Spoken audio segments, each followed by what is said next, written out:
Bienvenidos a Censurados. Héctor, empezamos. ¿Qué nos traes? Pues mira, tengo una noticia muy curiosa y sorprendente, y es que Portugal se independiza de los PIGS.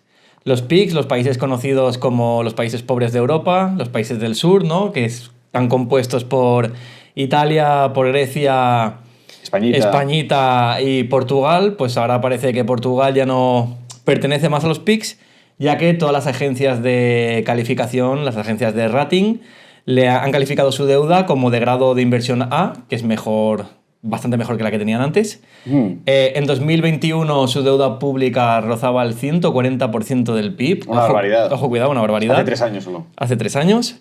Y ahora, en marzo de 2024, ha bajado al 95,1% del PIB. Se ha bajado casi 45 puntos, más de 45 45% de deuda que ha bajado, sí. Una locura. En tan solo 3 años. Ojo, que no solo esto. Además, Portugal registró un superávit presupuestario estimado en 1,3% del PIB. Es decir, que no solo reducen su deuda, sino que además crecen a nivel económico. También es cierto que si crece en la economía del país, pues la deuda también se tiende a reducir. Y también la inflación disminuyó en febrero al 2,3%, por debajo de la media de la eurozona, que se situaba en el 2,6%. Muy bien. Es decir, que parece que Portugal lo está haciendo bastante mejor que el resto de países del sur, y además se ve que el empleo lleva estos 3 últimos años alcanzando un ritmo cercano de crecimiento al 2%. O sea, que están con el máximo crecimiento desde la crisis de 2008.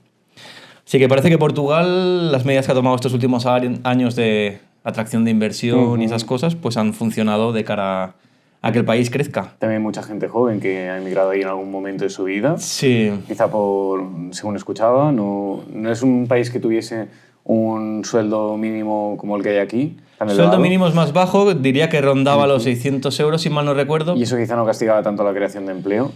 Bueno, el tema es que sí que es cierto que han puesto bastantes facilidades de cara a nómadas digitales y a empresarios. Tenían como una especie de visa que te daba ciertas ventajas fiscales, y mucha gente, incluido empresarios españoles, lo han aprovechado para trasladarse a Portugal, ya que, bueno, como sabéis, España pues, bueno, no es el mejor sitio para es un infierno fiscal. Y pues bueno, la gente decide irse, y parece que Portugal pues le está yendo bastante bien. Al final parece que están tomando un poco las mismas políticas que tomó Irlanda en su día, y que sabemos que funcionan, pero que algunos países pues parece que aún no se han dado cuenta de ello. Lo curioso es que son medidas bastante liberales cuando desde 2015 o así, 2011, que se empezaron a implementar, empezaron los socialdemócratas, luego lo continuaron los socialistas, y ahora vuelven de nuevo los socialdemócratas. Sí, quizá, no sé si, no he visto información sobre ello, pero a lo mejor han estado los hombres de negro por Portugal y quién sabe. Y quién sabe. Sí, sí. Porque la verdad que parece que las cosas están yendo bastante bien. No sé cómo será a nivel de vida de los propios portugueses que viven allí, pero lo cierto es que su país está bastante mejor de lo que estaba desde la crisis de 2008. No pueden decir lo mismo países como Grecia, como Italia. España y Italia. Sí, realmente, bueno, me alegro por los portugueses. Sí, la verdad que es una buena noticia para los portugueses y una no tan buena noticia para los españoles. ¿Y qué nos traes, Albert, referente a Televisión Española? Bueno, tenemos que, al parecer, sigue la guerra abierta contra los periodistas disidentes, contra el régimen, que es nuestro régimen querido antonino, digamos. Bueno, no sé si te sonará que ha habido un fichaje estrella por parte de la Radio Televisión Española, que es el humorista David Broncano, archiconocido por el programa de La Resistencia, también que empezó con Buenafuente, ¿verdad? Y bueno, se ve que lo más chocante es el contrato millonario que han hecho. Han firmado por 2 años, 2 temporadas, y cada año le van a soltar 14 millones de euros. Una auténtica barbaridad, teniendo en cuenta que la facturación anual de RTVE, el último año, han sido 52 millones. Así es decir, es más del 25%. Sí, sí. Es una auténtica locura. Bueno, claramente lo que también intentaban al colar Broncano y su programa, supongo que será La Resistencia o un símil, en esa misma franja horaria era hacer competencia con Pablo Motos, que ya sabemos que es bastante incómodo para nuestro presidente, el cual tiene bastante ojeriza. Sí. Y no sabemos si esta jugada pues ayudará a bajar los números de Pablo Motos. ¿Tú qué crees? Bueno, yo sinceramente creo que primero me parece una barbaridad. Si tenemos en cuenta que, por ejemplo, el CEO, bueno, ex CEO de Inditex, el que estaba antes de la hija de Amancio Ortega, Pablo Isla, Inditex, por ejemplo, para que os hagáis un poquito la idea, hace un par de añitos estaba facturando unos 38.000 millones de euros y su CEO cobraba 27 millones. De hecho, creo que fue en el 2023 o 2022 cuando cobró eso, 27 millones. Es decir, un poquito más que Broncano. Pongamos el doble, ¿eh? Pongamos el doble, pero es que claro, comparar una facturación de una empresa multinacional como Inditex, que son 38.000 millones de euros, Frente a 52. frente a 52 de Televisión Española, sinceramente, me parece un robo. Me he permitido hacer el cálculo y son 730 veces más. O sea, lo que factura Inditex de lo que factura Pues imagínate. RTV. O sea, que con el sueldo de todos los españoles le estás pagando la mitad del sueldo que un directivo top del IBEX 35. Sí, sí. Bueno, pues supongo que los españoles tendrán motivos para quejarse, aunque parece que no le importa a nadie. No, realmente la gente no se cuestiona los motivos éticos que pueda tener esto. Es decir, nosotros quizá porque pensamos un poco parecido, pero el gobierno no debería estar gastando dinero público en su propia... en medios de comunicación. Sí, no, primero los medios de comunicación, desde mi punto de vista, se deberían financiar ellos mismos, como cualquier empresa. Pues que para mí no tendría que haber medios públicos de comunicación, simplemente que fueran empresas que se dedicaran y que hubiera libre competencia. De esa manera tampoco habría este tipo de noticias, ¿no? Que si tú te pones, ahora mismo son 2 o 3 familias las que controlan los medios de comunicación y si el gobierno les da dinero, dicen lo que dice el gobierno. O sea, que no hay esa independencia periodística que sí que habría si todos fueran privados. Sí. Entonces... Bueno, de hecho, la iniciativa periodística siempre ha sido de lo privado. Sí. Es decir, el cuarto poder, como se lo conoce, nació Sí. como una iniciativa privada para contestar al poder. un control al poder que ahora mismo parece ser que No existe. que no existe. Es como si, además, la excusa de la subvención de estos medios públicos es como que el Estado tuviese que, con su verdad, escudarnos a nosotros de las verdades ajenas. Sí, sí, totalmente. ¿Qué es esto? Sí, sí, totalmente. Bueno, así les va. Si veis las últimas estadísticas de los medios de comunicación y su repercusión, pues año a año van bajando las estadísticas y otros medios alternativos, como pueden ser plataformas como YouTube, Twitch, están en pleno auge. Totalmente. Bueno, ¿y tienes alguna opinión sobre David Broncano? ¿Por qué crees que lo han fichado a él? A ver, él tiene muy buenos números en televisión. Sí, bueno, él tenía buenos números en lo que era La Resistencia, que al final no dejaba de ser una cadena privada como es Movistar. Claro, al pasar a tele pública no sabemos si va a ser el mismo público que va a haber... Porque, por ponerte un ejemplo, si él estaba haciendo La Resistencia en Movistar, al ser una cadena privada, tienes que tener contratado un servicio de teléfono, internet con esta compañía, con lo cual suele ser gente más joven, porque es la que controla los dispositivos, los Sí, Smart claro. TV, todo el rollo. Entonces yo creo que en la televisión pública hay más gente mayor que no gente de una mediana edad que digamos que mire ese tipo de contenidos. ¿Crees que habrá alguna posibilidad de que lleven a gente joven de nuevo a la televisión? No, creo que la gente mayor que está viendo la televisión no van a ver el contenido de Broncano porque su manera de hacer humor está muy directo, o sea, es muy directo hacia personas entre, ponle, 25 o 55 años. O sea, ¿crees que el humor que personalmente... Creo que su público objetivo no está en la televisión pública. Ok.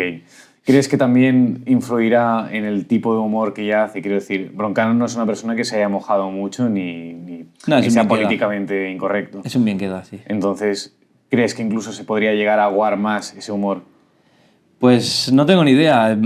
Yo creo que por su bien mejor que no lo haga, pero bueno. Bueno, ya ha firmado en principio, así que... No, que mejor que no haga, que no se arriesgue. Que no se arriesgue, Yeah. que trate de ser el mismo, que al final, yo creo que al final es lo que la gente busca, ¿no? Sí. Que seas tú mismo, que te mojes, al final le debes a tu público la repercusión que tienes. Hombre, a ti te ponen 14 millones delante Sí. y si 2 te- años, 2 años asegurados, que son un total de 28 Sí. millones, los coges. En su caso, no. Es que no los necesitaría, ¿verdad? No los necesita. A ver, en su caso no lo cogería. Primero porque ya... O sea, a ver, que no somos limitadores de salario. Quiero decir, si ganas mucho dinero y tienes dinero, no tienes por qué venderte ¿sabes? A ser el perrito de nadie. No sé. ¿Crees que habrá gente detrás que le diga, oye, mira, que tienes el guión que tienes que decir, no Pues te salgas? probablemente. O estaría bien que dijeses esto, estaría bien que no mencionases lo otro. Probablemente. De hecho, podría ser divertido ver su evolución de lo que hacía en la televisión privada y lo que va a hacer la televisión pública. Bueno, como tú has dicho, quizá como al ser un bien queda. Además, también hay que tener en cuenta una cosa, que si te fijas, el gobierno compró parte de las acciones de Telefónica por el tema del fondo saudí y todo el rollo. Sí. O sea que en cierta manera el gobierno ya controlaba o ha controlado estos últimos meses la empresa en la que estaba trabajando Broncano. Así que, quién sabe. Bueno, veremos. Bueno, Héctor, ¿qué me traes desde el centro-norte de Europa? Desde las tierras del Bratsburg y la cerveza. Sí. Bueno, pues una cosa bastante curiosa, y es el plan que tiene Alemania para suavizar las cotizaciones y para pagar sus pensiones. Y lo van a hacer a través de un fondo soberano. Vale, me suena a Noruega. ¿Vale? Sí. O sea, en principio el gobierno alemán tiene un sistema de pensiones muy parecido al español. Pero como los alemanes son un poco más inteligentes que los españoles, bueno, un poquito más, pues se han dado cuenta de que van a tener un problema demográfico heavy y que van a tener problemas para pagar las pensiones. Y como su gobierno pues, es un poco más responsable con su gente, en vez de subirles las cotizaciones, como sí que se ha hecho en España, pues han decidido que pasar de un 22,7 que estaban, o sea, que iban a subir hasta 2045 a un 22,3, o sea que se prevé que el tipo de cotización se reduzca. Y bueno, Alemania ha sido el último país en crear esta hucha y la llenará con 200.000 millones de euros durante la próxima década. Vale. El objetivo del gobierno alemán es invertir en los mercados financieros, generar una rentabilidad, aliviar la subida de cotizaciones a lo que serían pues, a particulares, o sea, trabajadores y empresarios, y así de esa manera afrontar el impacto financiero que supondría el sistema de pensiones en pues eso, las próximas décadas, ¿no? Y lo curioso de esto es que imita el modelo de Noruega y el modelo de Japón. Que, bueno, para los que no lo sepáis, el gobierno noruego también tiene un fondo, que es el fondo soberano más grande del mundo, que se dedica a invertir en los mercados financieros, principalmente en bolsa, en acciones de bolsa. Y con éxito. Sí, con mucho éxito además. Han obtenido una buena rentabilidad. De hecho, no sé si les pertenecían en la actualidad unos 200.000 euros por cada ciudadano noruego. O sea que una locura. No es moco de pavo. Me parece genial. No sé cómo estará el tema de Japón en este sentido. Japón no tengo tan investigado, pero sí que sé que es el mismo modelo. No sé cómo van a nivel de rentabilidades ni nada de eso. Estaría bien, porque la última vez que me fijé de cómo iban en tema de deuda, así, aunque es una deuda interna, están un poco elevados. Sí. Veremos. Luego también destacar eso, ¿no? Que en 2050, en el caso de Alemania, habrá una persona mayor por cada 2 trabajadores. En el caso de España será más acentuado. Sí, todavía más. O sea, tendremos más problemas. Y bueno, que se prevé que la proporción siga aumentando hasta el año 2050. Básicamente se invertirá la pirámide demográfica, como todos sabemos, pero al parecer algunos gobiernos y algunos países pues, son más responsables que otros, ¿no? Y lo curioso de esto es que, no sé si te sonará, pero el gobierno español también ha diseñado una nueva cuota. ¿Qué dices? Sí, el mecanismo de equidad intergeneracional, el famoso MEI, ¿no? Que realmente sirve para generar pues, una falsa sensación de ahorro, ¿no? De decir, bueno, pues pagáis unos impuestitos más y eso lo vamos a meter en una hucha. Pero aquí viene lo curioso, que en nuestro caso, en vez de invertirlo en mercados financieros, pues invierte en la propia deuda pública del país que genera, o sea, la deuda pública que genera el Estado o la Seguridad Social. Es decir, que quito de un sitio y lo pongo en otro. Y te digo que estoy ahorrando, pero realmente no estoy ahorrando. Ya. Y encima estás endeudado. O sea que al final es una excusa para... Sí, básicamente es una excusa para quitar más dinero a la gente, sí. Y tratar de cubrir la pagas lo más rápido. 2 veces la pensión. Pagas la seguridad social para tu pensión y el mecanismo de equidad intergeneracional para tu pensión también. Sí, sí. Y más o menos se sabe algo de cómo será pues, el tema de cómo lo cobrarán. Pues... O sea, ¿a partir de dónde lo van a sacar esto? Pues supongo que de la nómina de los trabajadores. También se añadirá. Sí, bueno, de hecho creo, si mal no recuerdo, el mecanismo de equidad intergeneracional ya está diría que está vigente. Sí. Sí, diría que sí. Hombre, realmente sería interesante saber si hay tramos sí, de hecho entró en vigor en 2023. Vale.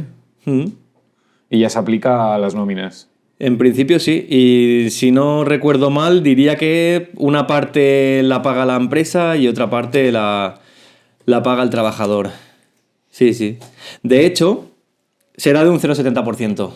Ok. que supongo que irá incrementando progresivamente conforme pasen los años. Tiene pinta, sí. Y un 0,58% se lo queda la empresa, o sea, lo costea la empresa, y un 0,12% el trabajador. O sea, más pasta que soltarán los empresarios, que al final Sí. son reflejados en los salarios de los trabajadores y las dificultades que tienen para encontrar trabajo, Sí, como siempre. como siempre. Sí, España sigue en su tónica.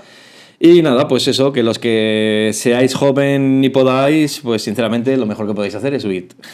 Huid de España, buscaros otro país, que hay países bastante mejores. Y por mucho que os digan que la calidad de vida, que si el sol y no sé qué, si no tienes un duro, poco vas a disfrutar del sol.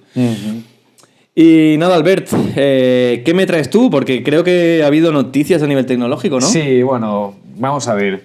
Esto para los más despistados de la casa y sobre todo para aquellos que tecleáis y movéis el ratón con solo una mano, ¿vale? Que os conozco. El modo incógnito de Google pasará a ser, ahora mismo, sí, incógnito. Antes no. Es decir, si no lo sabíais, hasta la fecha Google recopilaba en el modo incógnito la IP, los datos del dispositivo y el historial del navegador. Incluso más métricas y más analytics en contra de la voluntad o del conocimiento de los propios usuarios. La excusa de Google radicaba en que la recopilación de los datos, incluso en el modo incógnito, servía para garantizar la seguridad, la prevención del fraude y mejorar la experiencia del usuario. Pero yo os pregunto, ¿creéis que esto es suficiente justificación? ¿Tú cómo lo ves? Yo, sinceramente, veo que esto es una cagada por parte de Google. Supongo que habrán recibido alguna sanción de algún tipo o algo, y por eso... Recibió varias sanciones, una en 2020, y no ha sido hasta que está a punto de enfrentar a otra que se ha decidido finalmente y ha dicho, ahora sí, que se compromete a borrar esos datos y también hacer ver la petición o sea, de una forma más clara y transparente lo que sería la petición del consentimiento y la indicación del uso de datos. Ahora bien, el debate moral es aquí pues evidente, es decir, tenemos por un lado el control, por otro la libertad y Internet, que es todo un universo de posibilidades, de conocimiento y que puedes, yo qué sé, preparar cosas que no podía, que son peligrosas de preparar o comprar cosas que son peligrosas de comprar. O simplemente informarte y formarte, no solo eso. Entonces, debemos dejar que haya un mayor control sobre Internet y cuáles son los riesgos de no tener este ente controlador, como podría ser ahora mismo, en este caso, Google, que vigile nuestras búsquedas. Sinceramente me parece curioso, porque teniendo alternativas como Telegram para el tema de comunicaciones, no sé si esto también viene derivado de... Es que al final Google con el tema de la privacidad tiene mucha competencia. Tenemos los navegadores de Brave, que te quita el tema de las cookies y además es más rápido y todo el rollo. Si quieres más privacidad tienes el navegador de Tor Project. No sé, al final... Es que, sinceramente, yo el modo incógnito de Google principal no lo uso realmente, porque básicamente cuando algunas veces que lo he utilizado te pide las cookies igualmente, entonces dices, esto de privacidad tiene poco. Ningún sentido. Así que bueno, al final supongo que es eso, que les habrán puesto la denuncia y supongo que habrá salido adelante por el tema de que no están cubriendo, ¿no?, con el servicio que se supone que proporcionan. Bueno, Más que nada, si tú estás diciendo que tú estás llevando a tus usuarios a creer que están totalmente en un entorno de, digamos, de protección, que nadie te puede ver y total privacidad. Sí. Y sin embargo, tú lo estás controlando en todo momento, utilizando los datos que tú dices, bueno, es que no los vinculamos con ningún usuario. Ya, pero esos datos, la información que tú recibes en Internet, se almacenan igualmente. Sí. Y lo utilizan para sus algoritmos y para lo que sea, ya sea publicidad personalizada, espero que no, porque eso es otro delito. Y en teoría no, porque estaría desvinculado, pero sí que para todas tus movidas de seguridad y de protección. Entonces, todo esto pues, me hacía recordar el caso que tuvimos tan sonado de Silk Road, cuando Internet todavía estaba un poquito en pañales, pero no tanto. Y veíamos cómo dentro de lo que serían las posibilidades de Internet, de lo que se conoce popularmente como Deep Web, se abría un horizonte de posibilidades muy libres de poder intercambiar cualquier cosa sin el control de nadie por medio. Sí, el tema de la privacidad de Internet. Aunque yo quizá esto lo dejaría, el tema Silk Road lo dejaría para la siguiente noticia, que quizá casa más con eso Porque esta otra noticia que te traigo, que se relaciona con esto, es que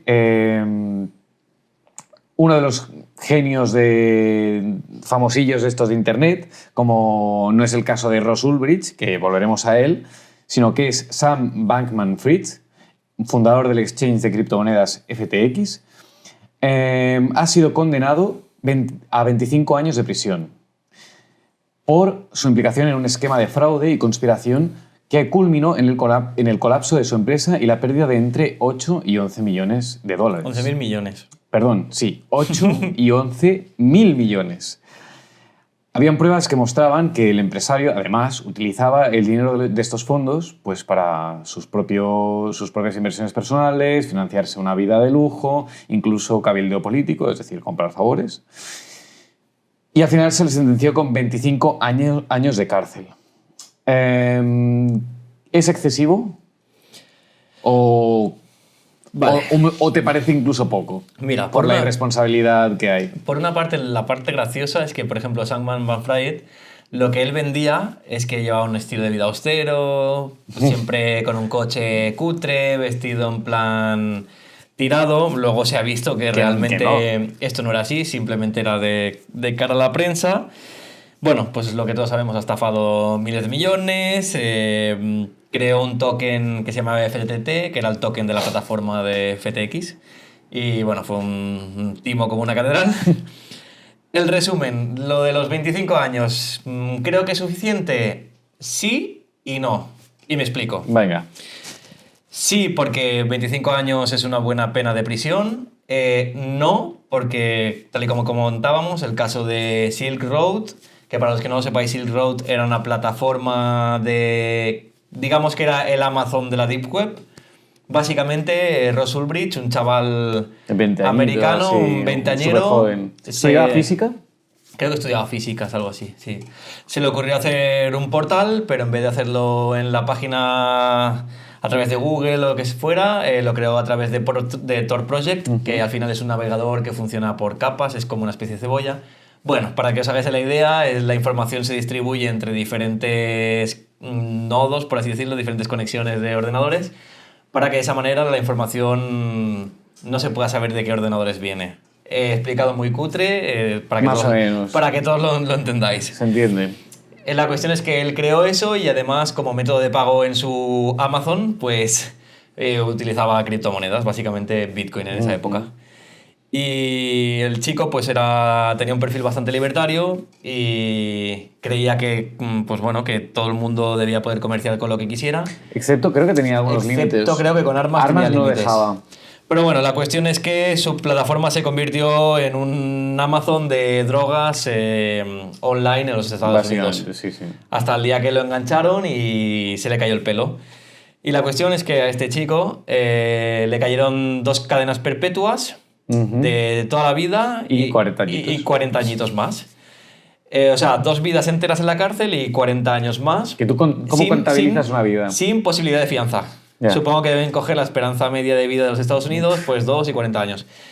Entonces, aquí... 200 años, ¿no? Sí, aquí llegamos al debate ético de decir, oye, ¿crees que es justo que a un chaval, por el simple hecho de crear un portal que es bastante seguro a nivel de privacidad y poder realizar transacciones en él con criptomonedas como son Bitcoin, que hoy en día pues están reguladas y toda la historia, ¿no?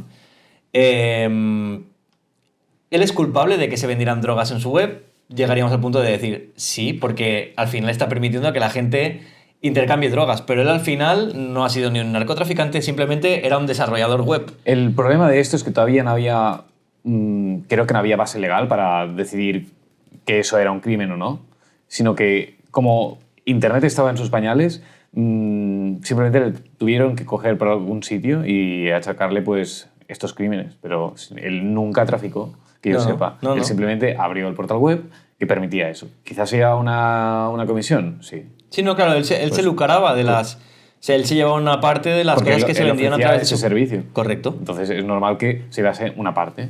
Al final tenemos que pensar que es una plataforma como Amazon. Es como si me dijeses que, yo qué sé, que en el narcotráfico, como utilizan lanchas de marca XY, pues tenemos que condenar al que hace esas lanchas. Puesto una metáfora Sí. así un poco burda. O yo qué sé, tú estás culpando al medio. No tiene sentido. Como culpar un coche o un camión. Sí. En O una manera- nave. Sí, en cierta manera. No es el culpable no es el constructor de la nave o del coche o del camión. Sin... A ver, quizá aquí sí que le podrían... La lógica a mí me dice que lo que le tendrían que haber condenado es por complicidad en Sí. el tráfico de drogas. Pero es que lo gracioso de esta historia es que la gente que vendía drogas a través de su página web y que les engancharon, básicamente los que traficaban realmente, la máxima pena me parece que fueron 8 años a uno y a otros 6 años. Poquísimo. Y este chico ya lleva 10 años en la cárcel y total, él lo único que hizo fue eso, fue crear la página web con un sistema de pagos y sacar una comisión por las ventas que se hacían en esa página web. Que bueno, que claro, al sacar comisión dices, se está lucrando a través del tráfico. Pero no sé, sinceramente me parece una pena muy elevada. Al final es porque le tocas más las narices al Estado. Yo creo que es por un tema estatal y político, más que... Le tocas las narices al Estado. No le gusta que tenga una competencia no controlada. En cambio, Sam Bankman-Fried y el desastre que hizo con su empresa, bueno, pues sí, ha hecho unos agujeros rotos en el bolsillo de unos cuantos millones de desgraciados. Sí, y ya luego ya le da igual al Estado esto. Bueno, si tienes a una gente que está enfadada con un desgraciado que ya no le van a contratar ni le van a querer en ningún sitio. Yo creo que la principal diferencia que hay es el tema de quién estaba cerca de Sam Bankman-Fried. Y el asunto es que, por ejemplo, su novia era hija de un personaje de la Reserva Federal de los Estados Unidos, Vale. es decir, Ok. del Banco Central Americano. Entonces, pues claro, ahí tiene... Bueno, para que veáis que la gente que está en el poder pues también hacen cosas un poco sospechosas.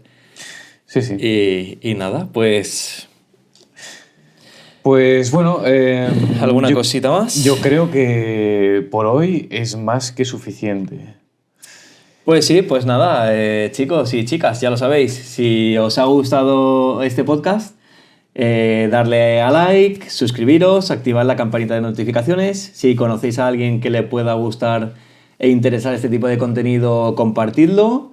Y nos vemos... Y si tenéis alguna sugerencia para que comentemos Ah, bueno, sí. cada día, intentaremos sacar un episodio. Así que ya podéis decirlos, ¿no?, en la caja de comentarios. Sí, ¿Vale? sugerencias de contenido, contestaremos a todo el mundo lo más rápido que podamos, porque somos 2 personas, pero intentaremos contestar a todo el mundo. Y nada, hasta mañana. Que vaya muy bien. Chao.